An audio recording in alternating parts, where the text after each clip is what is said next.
بسم الله الرحمن الرحیم. سلامونه او نیکی هیلې ګرانو محصلینو، په دې هیله چې روغ جوړ او خوشحاله اوسئ. نن مو اتم درس ده او اتم درس کې هغه عمده موضوعات مو چې د بحث وړ ده د پیسو دندې دي. د پیسو دندو په تیر درس کې مو هم یادونه وکړه چې شروع مو د تیر درس څخه ده، یعنی البته مو دوم درس څخه مو د پیسو دندې شروع کړل چې لومړنۍ دنده مو په د پیسو په اووم درس کې ولوستل او اوس مو د پیسو دندې دوهمي او احتمالي دندې دي. یعنی د نن ورځې عمده موضوع مو د پیسو دوهمي دندې څه شی دی او احتمالي دندې څه دي. په دې باندې انشاءالله مکمل بحث کوو. د پیسو دویمي دندې له مخې پیسې د ډینامیک او د فعالې وسیلې په توګه په نظر کې نیول شوی، د یوې ارزښتناکې وسیلې په توګه چې په وسیله اجناس او خدمات په راتلونکي وخت کې د استعمال لپاره ذخیره کیږي. یعنی څومره مهم بحث مو ده نن چې دوهمې دندې کې موږ د پیسې هغه ډینامیک او د فعالې وسیلې په توګه په نظر کې نیول شوی، د یو ارزښتناکې وسیلې په توګه چې اجناس او خدمات د راتلونکي لپاره د استعمال لپاره ده هغه ذخیره کیږي. یعنی موږ ډینامیکي حالت، یعنی هغه څه چې زموږ د پیسو د ارزښت سره تړاو لري، هغې پورې اړه لري، هغه مو تر بحث لاندې نیولی ده. په دوهمي دندې کې لومړنۍ دنده مو کله چې زه دوهمي دندې د پیسو څخه یادونه کوم،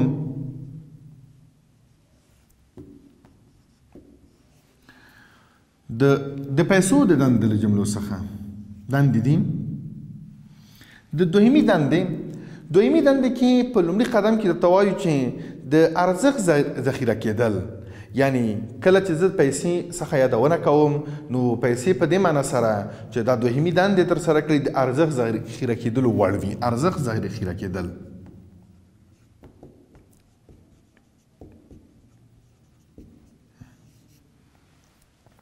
د ارزښت ذخیره کېدلو باندې د پیسو اساسي دندې په توګه ارزښت ساتل دي، په دې معنی چې هر هغه توکي چې د ټولنې لخوا د پیسو په توګه منل شوی یا منل کیږي باید د ډیر وخت لپاره په نسبي ډول د ارزښت د ساتلو توان ولري او ذاتي ارزښت لرونکی هم وي. نو په دې معنی سره چې کله موږ وایو چې پیسې یادونه کوو چې پیسې څه نو کومه وظیفه ترسره کړي، اول د ارزښت ذخیره کېدل باید ولري په دوهمي دندې کې. یعنی دا وړتیا باید ولري چې موږ د پیسو یادونه کوو نو دا د ارزښت وړتیا ولري، یعنی ارزښت باید ذخیره شي په دې کې. دوهم درته وایي چې په دوهمي دندې کې بې برخه یې پیسې د وروستۍ د تادیاتو د معیار په حیث باندې، یعنی پیسې د موجوده او راتلونکو راکړو ورکړو په ترسره کولو کې د یو اړیکې په څېر دنده اجرا کوي. څومره یو بهترین یو مهم نقطه تاسو ته اشاره کوي چې کله چې زه د پیسو ارزښت باندې بحث کوم یا وایي چې د پیسې د وروستۍ تادیاتو معیار په حیث باندې پیسې د پور د ورکړې او د پور د اخیستلو دغه کله چې موږ د پیسې وروستۍ تادیاتو باندې بحث کوو د یو معیار په حیث باندې ده. په دې معنی سره چې کله موږ پیسې اخلو له چا نه پور اخلم، کله چې زه له بل چا نه پور اخلم په تادیاتو کې البته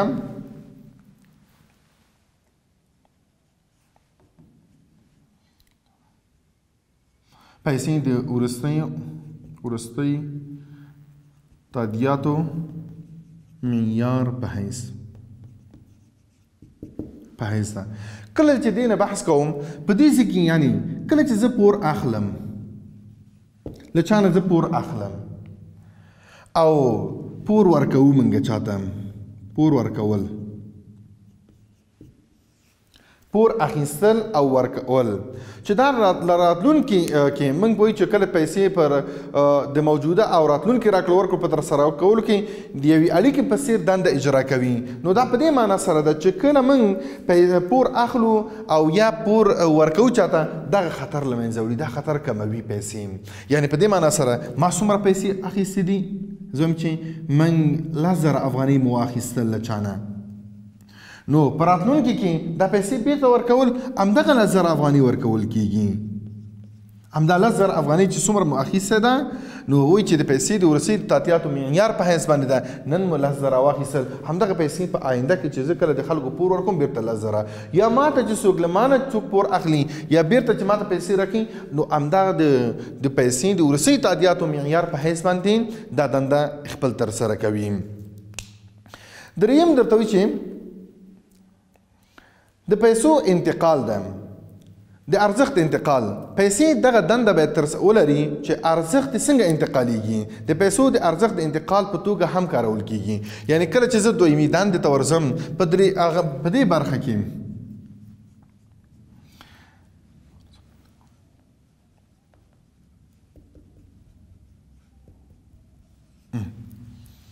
د ارزښت انتقال په توګه هم کارول کیږي یعنی د ارزښت انتقال له یو شخص څخه بل شخص او یا د یو ځای څخه بل ځای ته اسانتیاوې رامنځته کوي یعنی څه معنا لري چې نن زموږ په دې ځای کې نن په کابل کې یم کابل کې زموږ 1000 افغانۍ څومره ارزښت لري همدغه ارزښت دی په عین په همدغه 1000 افغانۍ په نورو ولایتونو کې هم ارزښت لري یعنی زموږ د ارزښت انتقال سره ده داسې نه چې نن په کابل کې 1000 افغانۍ دي خو په نور ولایتونو کې دغه ارزښت وجود نه لري په دې شکل نه پیسې دا وظیفه ده چې ارزښت انتقال ده دا قابلیت باید ولري دا دنده دا وظیفه ده چې ارزښت انتقال کړي که یو شخص نه بل شخص ځي او یا وایو چې له یو ځای څخه بل ځای ته انتقال کوي دغه اسانتیاوې رامنځته کوي په عمومي ډول سره د پیسو ارزښت انتقال د چک او یا بانکي حوالو په واسطه باندې ترسره کیږي موږ په اسانۍ سره ویلی شو چې دغه ارزښتونه څنګه یا د چک په واسطه باندې یو چاته زه چک لیکم نو چک چې لیکم چې په دې په چک کې مې څومره پیسې ولیکلې هلته هر چېرته مې چې ولېږل همغه پیسې او همغه ارزښت لرونکي دي کوم تفاوت وجود پکې نه لري. د پیسو احتمالي دندې دوهم مو ویلې چې کله موږ تورزو په ډېر عنوان کې مو ویلې چې د پیسو احتمالي دندې دي دویمي دندې درېیمې احتمالي دندې موږ درې ډوله دندې درلودل اول لومړني دندې دوهم دویمي دندې او دریم احتمالي دندې لرو. د پیسو احتمالي دندې څخه کله چې موږ بحث کوو نو په دغه کې کومې برخې شاملې دي د پیسو احتمالي دندې کومې برخې پکې شاملې دي. اول دا وایي چې د ملي عاید اندازهګري او ویش په احتمالي دندو کې لومړنۍ دا ده چې د ملي عاید اندازه ګیرۍ او ویش په دوهمي احتمالي دندو کې د ملي عاید څخه دلته وایي چې په هر اقتصاد کې پیسې د ملي عاید اندازهګري ویش اسانوي د پیسو اقتصاد د تولید د هر عامل ونډه د پیسو په بڼه باندې ښودل کیږي نو په دې ډول د ملي عاید په ویش کې پیسې یو مهم رول لوبوي. کرا شو د ملي عاید ته د ملي عاید اندازه چې کله موږ دا اندازه کوو په څو طریقو باندې موږ اندازه کوو زه صرف دلته دوه طریقې درته وایم یو د مصرف طریقه دوهم د تولید طریقه ده لږ متوجه شئ محصلینو دته د ملي عاید اندازهګري چې کله زه د مصرف په طریقه باندې ورځم یا د تولید له طریقې نه زه ملي عاید خپل اندازه کوم نو دلته زما ته یو هغه پیدا کیږي چې تولید عوامل په ټولو برخو کې تولید عوامل د تولید په عواملو کې موږ څه لرو کارګر ده د تولید په عواملو کې موږ کارګر لرو او دوهم سرمایه ده او دریم ځمکه اوس وایي چې کله چې کارګر کار کوي دلته موږ مزد ورکوو که نه مزد کله چې موږ سرمایه چاته ورکوو سرمایه په کار اچوو د سرمایې په مقابل کې سود ده یا ګټه ده کله چې موږ ځمکې نه بحث کوو ځمکه ده په هغه کې د ده اجاره ده نو یا کرایه ده یا اجاره ده هر څه چورته ویل کېږي نو د تولید عوامل د ملي عاید په اندازهګري کې چې کله موږ د تولید عوامل څخه بحث کوو کارګر سرمایه ځمکه دغه ټول مزد په پیسو سود او ګټه پیسې اجاره هم پیسو ته ضرورت نه نو ځکه وایي چې احتمالي دندې دا دي چې په هر اقتصاد کې پیسې د ملي عاید د اندازهګرۍ روش اسانوي، یعنې د پیسو اقتصاد د تولید د هر عامل ونډه د پیسو په بڼه باندې ښودل کیږي. نو په دې ډول د ملي عاید ویش په پیسو کې یو مهم رول لوبولی شي. نو ځکه وایو چې د ملي عاید د اندازهګرۍ او ویش دغه دنده په پیسو کې وجود لري.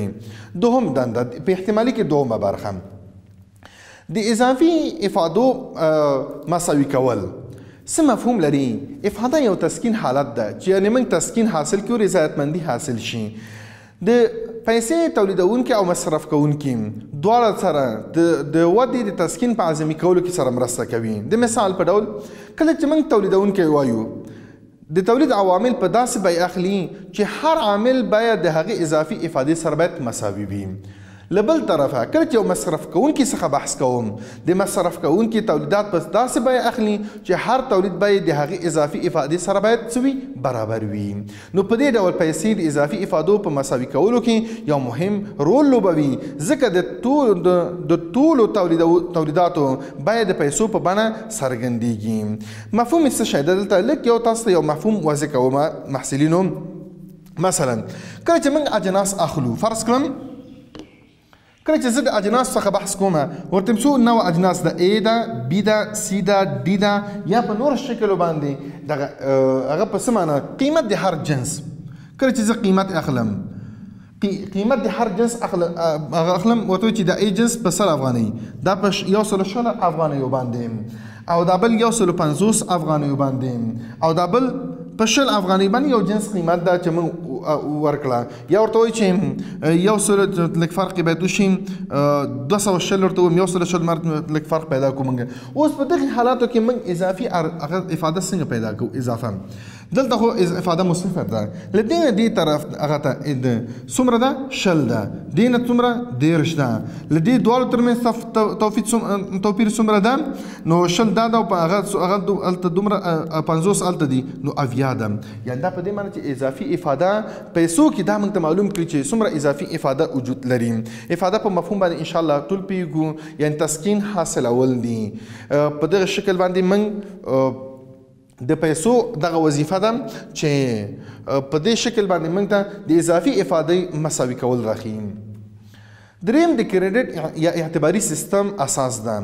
د کریډټ او یا اعتباري سیستم اساس ده.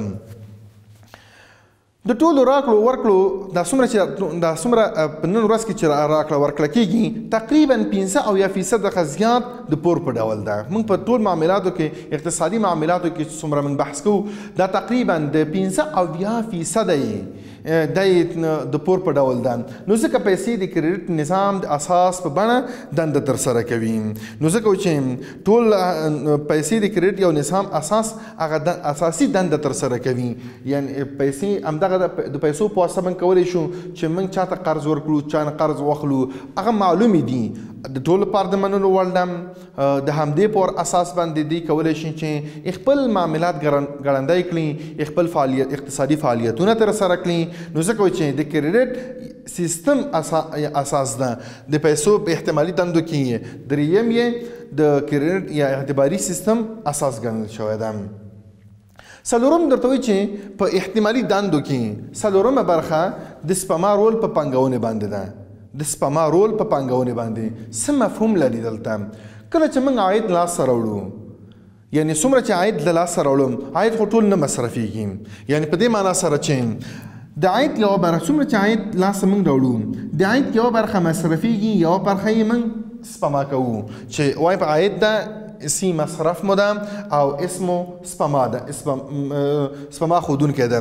چې دغه د سپما پر اساس باندې موږ وایو چې همدا پیسې دي چې د دغې اساس پر د دغې په اساس باندې په هېواد کې یا خلک کولی شي چې پانګونه وکړي، چې آی د پانګونې انویسټمنټ یعنې پانګونې اچونې هغه سمبول ده په دې باندې ښودل کېږي.